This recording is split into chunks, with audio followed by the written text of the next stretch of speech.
ഈശ്വമിശിയായിരിക്കും സ്തുതിയായിരിക്കട്ടെ. ഈശോ നമ്മളെല്ലാവരെയും സമ്മർദ്ദമായി അനുഗ്രഹിക്കട്ടെ. നമുക്ക് തിരുവചനത്തിലെ വിശുദ്ധ ലൂക്കയുടെ സുവിശേഷത്തിലെ 22-ാം അധ്യായത്തിലെ 26-ാം തിരുവചനം വായിക്കാം.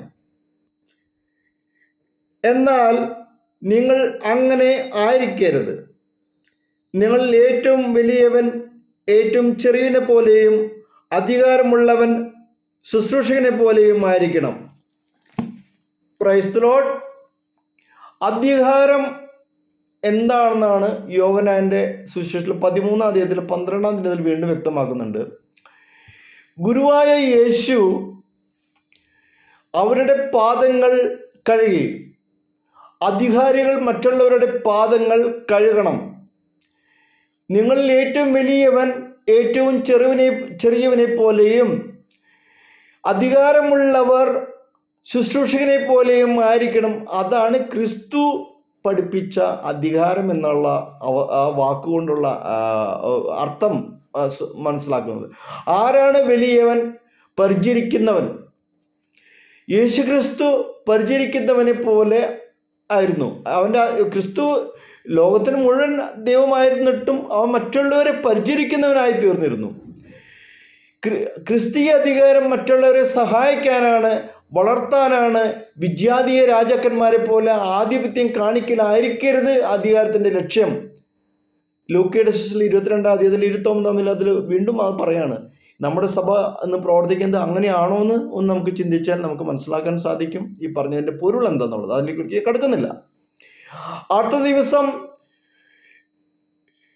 ദൈവം യേശുവിനെ കുറേ തിരുവചനങ്ങളെ തമാശയെ പറഞ്ഞു കൂട്ടിയതല്ല. അത് നമ്മുടെ ജീവിതത്തിൽ നമ്മുടെ സഭയ്ക്കും തന്നിരിക്കുന്ന വചനങ്ങൾ അത് പ്രാവർത്തിക മേഖലയിലേക്ക് കൊണ്ടുവരാനുണ്ടായിരുന്നു. ചില വചനങ്ങൾ മാത്രം പ്രവൃത്തികരിച്ച് കാണിക്കുകയും ചില വചനങ്ങളെ ഹൈഡ് ചെയ്ത് വെക്കാനുള്ളതല്ല. എല്ലാ വചനങ്ങളും ക്രിസ്തുവിൻ്റെ വചനങ്ങൾ പ്രാവർത്തിക ജീവിത മേഖലയിൽ കൊണ്ടുവരാനും അത് പ്രാവർത്തിക മേഖലയിൽ അത് പ്രവർത്തിക്കാനും വേണ്ടിയുള്ളത് തന്നെയായിരുന്നു. ഒരു സാറ്, എനിക്ക് ഓർമ്മയിലൊരു കഥയാണ്. ഒരു സാറ് ഒരു കുട്ടിയോട് ചോദിച്ചു, ഹിമാലയം എവിടെയാണെന്ന് ചോദിച്ചു. കുട്ടിക്ക് അത് കിട്ടിയില്ല, അറിയില്ല. അവനെ വീണ്ടും ബെഞ്ചിൽ കയറ്റി. അപ്പോഴും അവന് ഹിമാലയം എവിടെയെന്ന് പറയാൻ കിട്ടുന്നില്ല. അവനെ വീണ്ടും ഡെസ്കിൽ കയറ്റി അടിച്ചു. എന്നിട്ട് ചോദിച്ചു. അപ്പോൾ കുട്ടി പറഞ്ഞു, സാറേ ഇപ്പോഴും എനിക്ക് ഹിമാലയം കാണാനില്ല. അധികാരം മറ്റുള്ളവരെ എന്താണ്? വളർത്താനുള്ളതാണ്, തളർത്താനുള്ളതല്ല. അപ്പോൾ അധികാരം ദുർവിനിയോഗം ചെയ്യുമ്പോൾ എന്താണ് സംഭവിക്കുന്നത്? മറ്റുള്ളവർ തളരുകയാണ് ചെയ്യുന്നത്. അത് അധികാരം പലർക്കുമായിട്ട് ദൈവം പങ്കുവെച്ച് കൊടുത്ത, സഭയിലായാലും രാഷ്ട്രത്തിലായാലും പങ്കുവെച്ച് കൊടുത്ത അധികാരം വന്നത് ദൈവത്തിൽ നിന്നാണ്. പക്ഷെ അത് ശരിയായി വിനിയോഗിച്ചില്ലെങ്കിൽ അത് വിനിയോഗിക്കാതിരിക്കുന്നവന് കഷ്ടം തന്നെയാണ്. അപ്പോൾ ദൈവത്തിൻ്റെ ഇഷ്ടം കണ്ടുപിടിച്ച് അപ്പോസ്തലന്മാരുടെ 1:25 പറയുന്നുണ്ട്, അപ്പോസ്തലന്മാർ ഒന്ന് ചേർന്ന് ദൈവേഷ്ടം അന്വേഷിച്ചു. ഇതുപോലെ നമ്മുടെ ഭവനങ്ങളിലും ദൈവേഷ്ടം അന്വേഷിക്കണം. ക്രൈസ്തവ അധികാരം ഡയലോഗിൻ്റെയാണ്. അത് പ്രാവർത്തികമാക്കേണ്ടതാണ്. ഡയലോഗിൽ കൂടി പ്രാവർത്തിക മേഖലയിൽ കൊണ്ടുവരുമ്പോഴാണ് അതിലേക്ക് സമ്പൂർണ്ണത കൈവിടുന്നത്. ഒരു കെട്ടുകഥ ഞാൻ ഓർക്കുകയാണ്. ഒരു കാട്ടിൽ ശക്തമായ ഒരു വരൾച്ചയുണ്ടായി. ആരോ തെറ്റ് ചെയ്തു ഉണ്ടായിരിക്കാം എന്ന് പലരും അഭിപ്രായപ്പെട്ടു. ആരാണ് തെറ്റ് ചെയ്തതെന്ന് കണ്ടുപിടിക്കാൻ കുറുക്കനെ അവരെല്ലാവരും ഏൽപ്പിച്ചു. കുറുക്കൻ എല്ലാവരെയും വിളിച്ചു കൂട്ടി. സിംഹം വന്ന് പറഞ്ഞു, ഞാൻ ഒത്തിരി മൃഗങ്ങളെ കൊന്നിട്ടുണ്ട്. അപ്പോൾ കുറുക്കൻ പറഞ്ഞു, സാരമില്ല. പിന്നാലെ ആന, പുലി എന്നിവർ ഓരോരുത്തരും അതുപോലെ വന്ന് പറഞ്ഞു. കുറുക്കൻ അവരോടും പറഞ്ഞു, സാരമില്ല. ഒരിക്കലും ഒരു കഴുത വന്നു. അത് പറഞ്ഞു, ഞാൻ ഗോതമ്പ് തിന്നിട്ടുണ്ട്. കുറുക്കൻ ദേഷ്യമായി, നീയാണ് ഏറ്റവും വലിയ പാപി. കർത്താവിൻ്റെ തിരുശരീരമാകേണ്ട ഗോതമ്പ് നീ തിന്നു എന്ന് പറഞ്ഞ് പാവം കഴുതി പാറയിൽ അടിച്ചു കൊന്നു. മുഖം നോക്കാതെ അധികാരികൾ പെരുമാറരുത്, പക്ഷപാതം കാട്ടരുത്. ദൈവത്തിൻ്റെ അധികാരി യാക്കോബിൻ്റെ ലേഖനത്തിൽ 2:9 പറയുന്നു. അതാണോ ഇന്നത്തെ സമൂഹത്തിൽ നടക്കുന്നത്? അപ്പോസ്തലന്മാരുടെ പുസ്തകത്തിലെ 4:32 ഇങ്ങനെ പറയുന്നു, വിശ്വാസികളുടെ സമൂഹം ഒരു ഹൃദയവും ഒരു ആത്മാവുമായിരുന്നു. ആരും തങ്ങളുടെ വസ്തുക്കളെ സ്വന്തമായി കരുതിയില്ല, എല്ലാതും പങ്കുവെക്കാനുള്ളതായിരുന്നു. ആദ്യമേ ക്രൈസ്തവ സമൂഹത്തിൽ ദാരിദ്ര്യം ഉണ്ടായിരുന്നില്ല പ്രിയമുള്ളവരെ. അപ്പോൾ ദാരിദ്ര്യം വ്രതമായി എടുക്കുന്നത് ശരിയാണോ എന്ന് ചിന്തിക്കുന്നുണ്ടായിരിക്കാം. പട്ടിണി കിടക്കുന്നതും വസ്ത്രമില്ലാതിരിക്കുന്നതും മാത്രമാണോ ദാരിദ്ര്യം? അല്ല. അങ്ങനെയാണെങ്കിൽ യാചകര് അല്ലെങ്കിൽ നമ്മൾ വഴികളിൽ കാണുന്ന യാചകരൊക്കെ അങ്ങനെയുള്ള ദരിദ്രമല്ലേ? പക്ഷേ അയാളുടെ മനസ്സിൽ പണത്തിനുള്ള വലിയ ആഗ്രഹം അപ്പോഴും ഉണ്ടെങ്കിൽ അദ്ദേഹം ദരിദ്രനല്ല.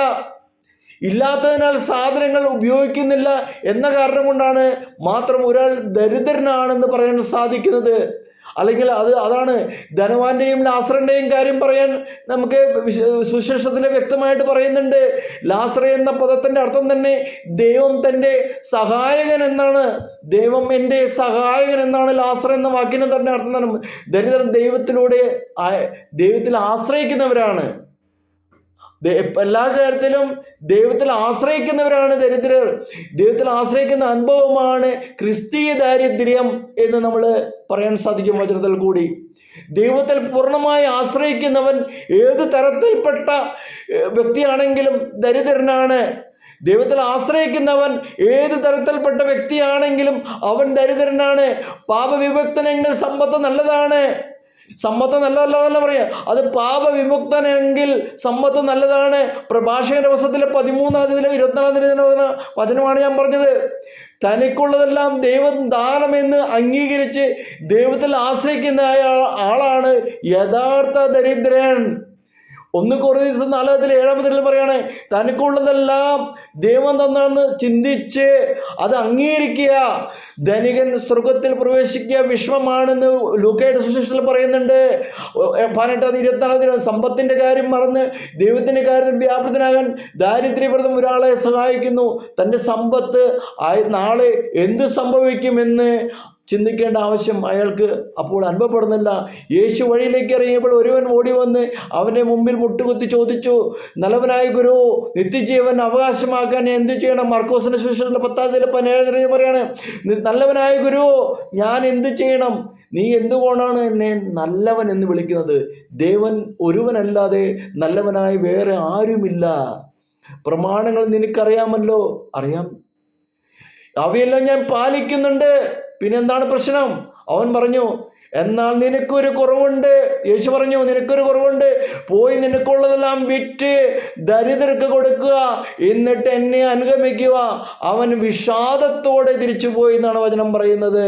സമ്പത്ത് ഉപേക്ഷിക്കാൻ അവനും വിഷമം. ചിലരുടെ സമ്പത്തെല്ലാം ഉപേക്ഷിച്ച് പോലും യേശുവിനെ അനുഗമിക്കാൻ യേശു ആവശ്യപ്പെടുന്നത് അതുകൊണ്ടാണായിരുന്നു. സമ്പത്ത് വിറ്റ് ദരിദ്രർക്ക് കൊടുത്ത് യേശുവിന് പിന്നാലെ വരുവാനാണ് അവർക്ക് വിളി കൊടുത്തത്. പത്രോസ് പറഞ്ഞു, ഞങ്ങളെല്ലാം ഉപേക്ഷിച്ച് നിന്നെ അനുഗമിച്ചിരിക്കുന്നു. അതുകൊണ്ടാണ് ഏറ്റവും ഇമ്പോർട്ടൻ്റ് കൂടെ പത്രോസ് അവിടെ എല്ലാം ഉപേക്ഷിച്ചു. യേശു വിളിച്ച പട്ടികൾ മൂവ്മെൻറ്റിൽ തന്നെ അവർ കഴിഞ്ഞ ദിവസം ഞാൻ സബദി പുത്രന്മാരെ കുറിച്ചാണ് പറഞ്ഞത്. എല്ലാ നിമിഷത്തിൽ തന്നെ മറ്റൊന്നും ചിന്തിച്ചില്ല. വലയും വെള്ളം എല്ലാം ഉപേക്ഷിച്ച് അവർക്ക് എന്തോ ഉള്ളൂ അതെല്ലാം ഉപേക്ഷിച്ച്, എന്തെല്ലാം ഉണ്ടോ അതെല്ലാം ഉപേക്ഷിച്ച് യേശുവിൻ്റെ വിളിയിലൂടെ പുറകെ നടന്നു. പത്രോസ് പറഞ്ഞു, ഞങ്ങളെല്ലാം ഉപേക്ഷിച്ച് നിന്നെ അനുഗമിച്ചിരിക്കുന്നു. അപ്പോൾ യേശു പറഞ്ഞു, എന്നെ പ്രതിയും എൻ്റെ സുവിശേഷത്തെ പ്രതിയും എല്ലാം ഉപേക്ഷിക്കുന്നവർക്ക് ഈ ലോകത്തിൽ വെച്ച് തന്നെ അനേകം ഇരട്ടി ലഭിക്കും. സ്വർഗത്തിൽ പോയിട്ട് അവിടെ കിരീടം ലഭിക്കുന്നത് മാത്രമല്ല പറഞ്ഞുള്ളൂ കേട്ടോ, ഈ ലോകത്തിൽ വെച്ച് തന്നെ അനേക ഇരട്ടി ലഭിക്കും. എത്രമാത്രം പണവും സൗകര്യങ്ങളും ഉണ്ടെങ്കിലും ലഭിക്കാത്ത സന്തോഷം യേശുവിനെ പിൻചെല്ലുന്നവർക്ക് ലഭിക്കും. കർത്താവ് നുണ പറയുകയില്ല, അവിടുന്ന് തീർച്ചയായിട്ടും തരും. എഫെസ്യർ 1:19 പറയുന്നുണ്ട്, കർത്താവ് നുണ പറയുകയില്ല, തീർച്ചയായിട്ടും തരും. പക്ഷെ എല്ലാം ഉപേക്ഷിക്കണം. അന്നന്ന് വേണ്ടുന്ന അപ്പം ഞങ്ങൾക്ക് തരികണമേ എന്നാണ് ലൂക്ക 11:3 നമ്മളെ പഠിപ്പിക്കുന്നത്. അന്നന്ന് വേണ്ടുന്ന അപ്പം ഞങ്ങൾക്ക് തരണമേ. പ്രൊഫസർ പീറ്റർ റെഡ്ഡിയെ കുറിച്ച് കേട്ടിട്ടുണ്ട്. അദ്ദേഹം ആഹാരം യാചിച്ച് സുവിശേഷം പ്രസംഗിച്ച് നടന്നിരുന്ന ഒരു വ്യക്തിയായിരുന്നു. അപ്പോൾ കാരണം ദൈവ വാഗ്ദാനങ്ങളിൽ വിശ്വസ്തനാണ്, അവിടുത്തെ പരിപാലിക്കുമെന്ന് വിശ്വസിച്ചു. മടിശീലയോ സഞ്ചിയോ ചെരുപ്പ് കൊണ്ടുപോകരുത്. നിങ്ങൾ വിളമ്പുന്നത് നിങ്ങൾക്ക് ലഭിക്കുന്നത് ഭക്ഷിക്കുക.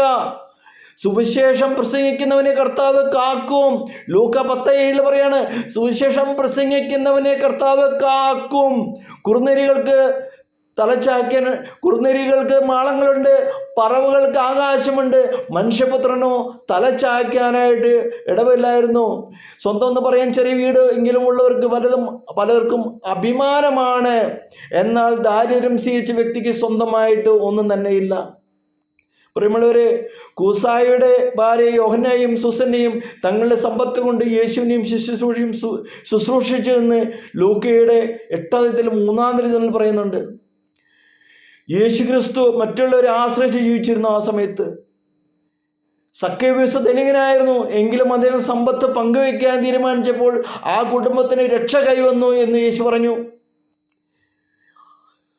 അപ്പോൾ ആരിലും നിന്ന് ഞങ്ങൾ അപ്പം ദാനമായി വാങ്ങി. ഇവിടെ പൗലോസ് പറയുന്നുണ്ട് അദ്ദേഹത്തിൻ്റെ സുവിശേഷ പ്രസംഗത്തിൽ എന്താ പറഞ്ഞാണ്, ആരിൽ നിന്ന് ഞങ്ങൾ അപ്പം ദാനമായി വാങ്ങി ഭക്ഷിച്ചിട്ടില്ല. ആർക്കും ഭാരമാകാതിരിക്കാൻ വേണ്ടി ഞങ്ങൾ രാപ്പകൽ കഷ്ടപ്പെട്ട് കഠിനാധ്വാനം ചെയ്തു. 2 തെസ്സലോനിക്ക 3:8 പറയാണ്. അതാണ് സുവിശേഷ പ്രവർത്തന രീതിയിലൂടെ പറഞ്ഞിരിക്കുന്നത്. എല്ലാ കാര്യങ്ങളിലും ഇടപെടുകയും എന്നാൽ ഒന്നും ചെയ്യാത്ത അലസരായി കഴിയുകയും ചെയ്യുന്നവർ ഞങ്ങളുടെ ഇടയിൽ തന്നെയുണ്ട്. നമ്മുടെ സഭയുടെ അവസ്ഥകളാണ്. ശാന്തരായി ജോലി ചെയ്ത് അപ്പം വാങ്ങുക. 2 തെസ്സലോനിക്ക 3:1 പറയാണ്, ശാന്തമായി ജോലി ചെയ്ത് അപ്പം വാങ്ങുക. അനനിയാസ് സ്വയം വ്രതമെടുത്തു.